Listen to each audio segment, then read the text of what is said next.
Hello everyone, welcome to stenographer dictation.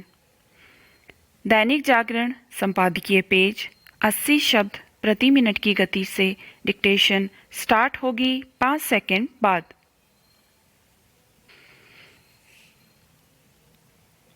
यह निराशाजनक है कि भारत और चीन के बीच व्यापार घाटे का अंतर कम होने का नाम नहीं ले रहा है।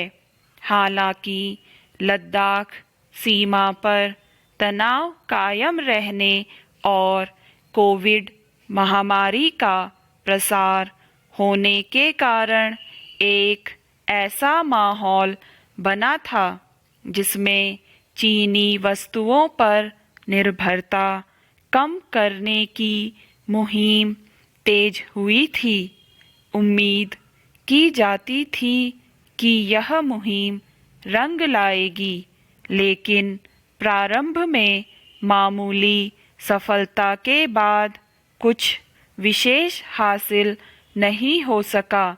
दुर्भाग्य से ऐसा तब हुआ जब भारत सरकार की ओर से देश को आत्मनिर्भर बनाने का एक अभियान भी छेड़ा गया।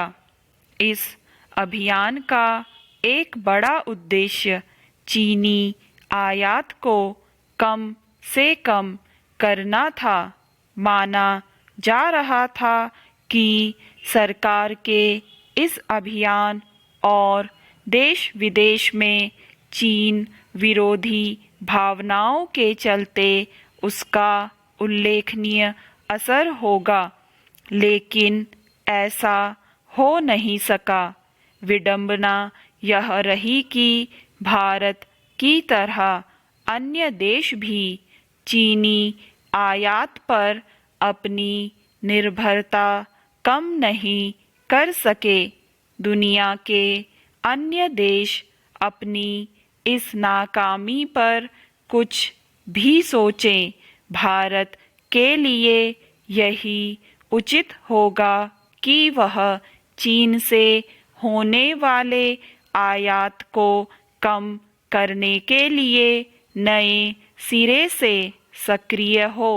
यह सक्रियता तभी प्रभावी होगी जब भारत के उद्योग यह समझेंगे कि चीन पर निर्भरता उनके अपने हितों के प्रतिकूल है। कायदे से होना यह चाहिए था कि भारत के छोटे बड़े उद्योग एवं व्यापार जगत उन वस्तुओं का निर्माण देश में ही करने के लिए कमर कसता जिन्हें वह चीन से मांगता था। यह ठीक है कि चीन से तमाम वस्तुओं को मंगाना सस्ता पड़ता है, लेकिन इसका यह मतलब नहीं कि भारत का उद्योग व्यापार जगत अपने हित किसी और देश के पास गिरवी रख दे।